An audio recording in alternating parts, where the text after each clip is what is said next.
Have you ever wondered why the girl who rejected you still texts you late at night, still laughs a little too hard at your jokes, still finds excuses to touch your arm when she talks to you? What if I told you that everything you thought you knew about rejection was wrong? That sometimes being turned down isn't the end of the story. It's just the beginning of a psychological game that nearly destroyed my sanity? Her name was Sarah, and she crushed my soul on a Tuesday night in October. "I really like you as a friend," she said, those 7 words hitting me like a freight train. "You're such a sweet guy, but I just don't see you that way." I should have walked away right then. Any self-respecting man would have. But here's what nobody tells you about being a Mr. Nice Guy. We don't just accept rejection. We see it as a challenge to prove how much nicer we can be. So instead of saying, "Okay, I understand," I said the words that would haunt me for the next 8 months. "That's totally fine. I value our friendship more than anything." The lie rolled off my tongue so easily. But inside I was dying. Looking back, I can see all the red flags I ignored. Sarah wasn't just any girl.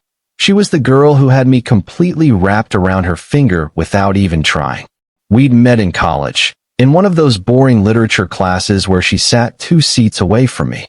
The first time she asked to borrow my notes, I spent 3 hours rewriting them in perfect handwriting. When she smiled and said, "Thank you," I was hooked. For 6 months, I was her perfect little puppy dog. Need a ride to the airport at 5 a.m.? I was there. Need someone to listen to her complain about her terrible dates with other guys? I was her emotional dumping ground. Need help moving apartments? I showed up with a truck and 4 of my friends. And every single time, she'd give me just enough attention to keep me hanging on. A hug that lasted a second too long. A text that said, "You're the best," with a heart emoji. A moment where she'd look into my eyes and I'd think, maybe today's the day. But here's where the story gets twisted. After she rejected me, something strange started happening. The very next day, she texted me, "Good morning. Hope you have an amazing day." A kissing emoji. From the girl who just friend-zoned me less than 24 hours ago. Then she started calling me more often. Started asking for my opinion on her outfits. Started inviting me to things she'd never invited me to before. Movie nights where she'd curl up next to me on the couch. Dinners where she'd insist on splitting the bill like a real date. And like the naive fool I was, I thought maybe she was reconsidering. Maybe she just needed time to realize what she was missing. What I didn't realize was that I had become her emotional drug dealer, and she was addicted to the validation I gave her. 3 weeks after the rejection, Sarah called me crying at 11:30 p.m. "Jake crashed his car tonight," she sobbed. Jake was the guy she was actually dating. The bad boy with the motorcycle and the attitude problem who treated her like garbage. "I'm so scared. Can you come over? I really need someone right now." Of course I dropped everything. Of course I drove across town in my pajamas. Of course I spent the entire night holding her while she cried about another man. And when the sun came up, when her tears had dried, she looked at me with those beautiful eyes and whispered, "I don't know what I'd do without you. You're so much better than any guy I've ever dated." My heart stopped. This was it. This was my moment. "Sarah, you're like the brother I never had." Brother. I wanted to scream. I wanted to shake her and ask why she kept doing this to me. But instead, I smiled and said, "I'm glad I could be here for you." Because that's what Mr. Nice Guys do. We swallow our pain and pretend it doesn't hurt. The pattern continued for months. She'd text me constantly, but date other guys. She'd complain about how men only wanted one thing, while ignoring the man who wanted to give her everything. She'd say things like, "Why can't I find a guy like you?" while making it crystal clear that guy could never actually be me. I became her relationship advisor, helping her navigate drama with men who didn't deserve her. I became her emotional support animal, always available when she needed to vent. I became her personal ATM, paying for dinners and movies and gifts because that's what friends do. And the most pathetic part? I convinced myself this was strategy. I told myself I was playing the long game. That eventually, she'd see how much better I was than all those other guys. I didn't realize I wasn't a friend. I was a convenience. A safety net. A backup plan she kept around to boost her ego whenever her real relationships fell apart. The breaking point came 6 months later, at her birthday party. I'd spent weeks planning the perfect gift. Not just any gift, a custom photo album filled with pictures of all our adventures together, with handwritten notes about each memory. It cost me $300 and countless hours of work. When she opened it in front of everyone, her face lit up. "Oh my God, this is so sweet. You're seriously the most thoughtful person ever." She hugged me tight, and for a moment, surrounded by all our mutual friends, I felt like maybe we looked like a couple. Maybe people would see how perfect we were together. Then her actual boyfriend walked in. Chad. His name was literally Chad. He'd just gotten back from a business trip, and Sarah immediately dropped my gift on the table and ran into his arms. Right in front of everyone. Right in front of me. And as I watched her kiss him with a passion she'd never shown me, even in my wildest fantasies, something inside me finally snapped. "Sarah, can I talk to you for a minute?" I pulled her aside into the kitchen. "What's up?" she asked, still glowing from Chad's arrival. "I can't do this anymore." Her smile faltered. "Do what?" "This. Whatever this is. The mixed signals, the late-night calls, the way you act like we're together when it's convenient for you, but then parade other guys in front of me." She looked genuinely confused. "I don't understand. I thought we were friends." "Friends don't act the way you act with me, Sarah. Friends don't send kissing emojis and cuddly up during movies and tell each other, 'I don't know what I'd do without you.' I'm just an affectionate person." "With everyone? Do you call Brad at midnight when you're upset? Do you ask Mike to help you pick out lingerie? Do you tell David he's better than any guy you've ever dated?" The silence stretched between us like a chasm.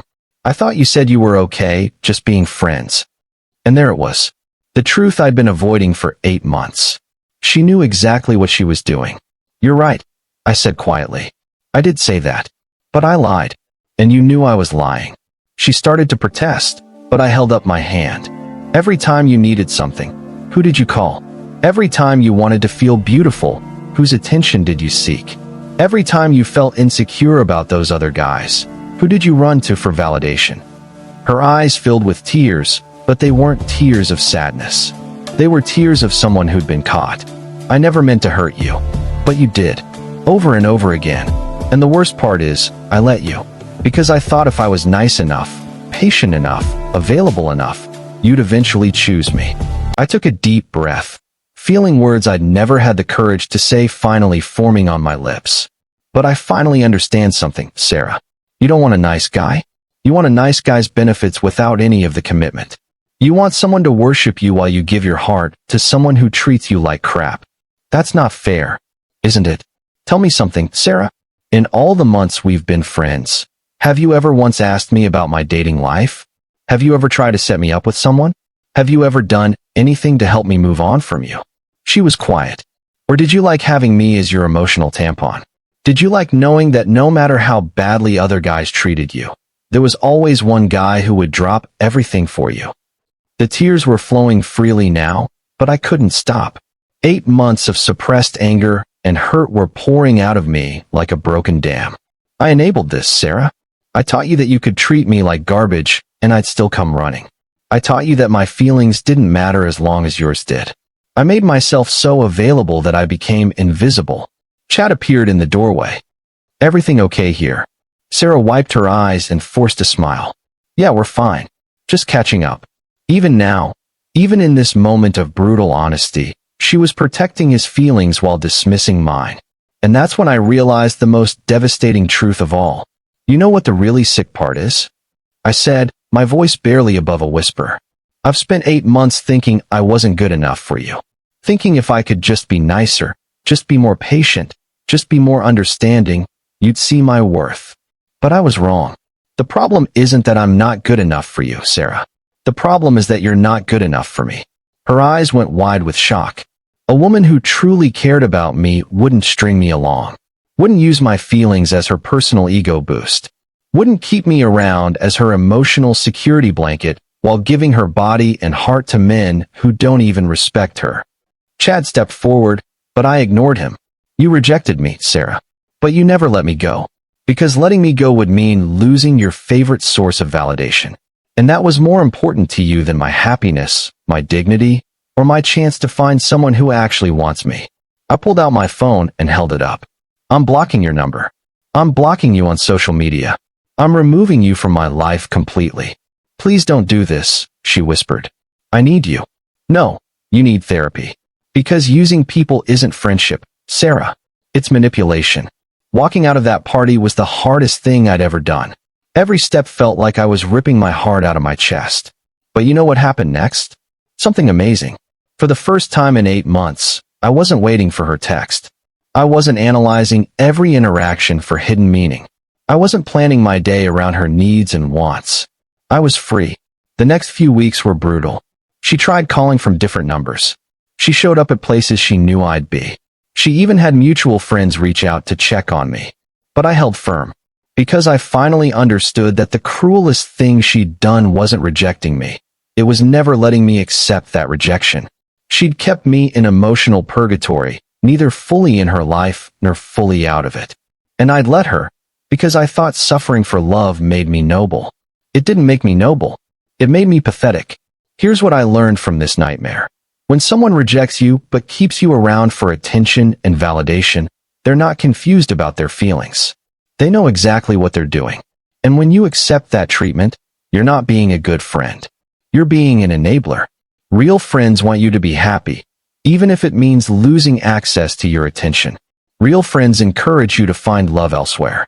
Real friends don't keep you trapped in hope while they explore other options. Sarah wasn't my friend. She was my addiction, and I was her dealer. The day I blocked her was the day I started recovering from Mr. Nice Guy syndrome. The day I stopped believing that being a doormat was the same as being a good person. 6 months later, I met someone who didn't need to reject me to appreciate me. Someone who chose me first, not as a backup plan. And Sarah? Last I heard, she's still cycling through the same type of guys who treat her badly, still looking for her next emotional support system to abuse. Some people never learn. But I did. If you're watching this and seeing yourself in my story, I want you to know something. You deserve better than being someone's maybe. You deserve better than crumbs of affection. You deserve someone who chooses you enthusiastically, not someone who keeps you around for convenience. Stop being the nice guy who finishes last. Start being the strong man who knows his worth. Because the moment you stop accepting less than you deserve is the moment your real life begins. But here's the thing. I didn't figure this out on my own. 4 months after blocking Sarah, I was still making the same mistakes with other women. Still being too available. Still failing their secret tests. Still watching women who initially showed interest slowly lose attraction to me. I was no longer Sarah's doormat, but I was still trapped in the same nice guy patterns that had gotten me there in the first place.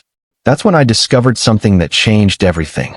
The breakthrough came when I found a system called How I Finally Stopped Being the Friend Zone Guy, without changing my personality. This wasn't about becoming some fake alpha male or pretending to be someone I wasn't. It was about understanding the psychology behind attraction and finally learning how to pass women's secret tests. With one simple move, this system taught me how to stop losing women that initially liked me because I couldn't play the game. Re-enter the dating scene with confidence at any age. Pass each and every one of women's secret tests without even realizing I was being tested. The system is called Unlock the Scrambler, and it's the only approach that combines eliminating the nice guy behavior ingrained in so many of us with the most cutting-edge discoveries of modern psychology.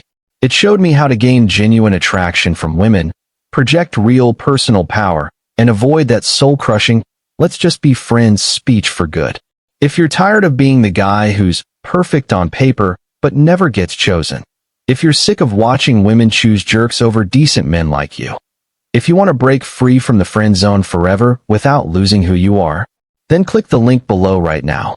Don't let another Sarah waste months of your life. The link is in the description. Click it now, before you forget, before you get distracted, before you talk yourself out of taking action. Your future self will thank you.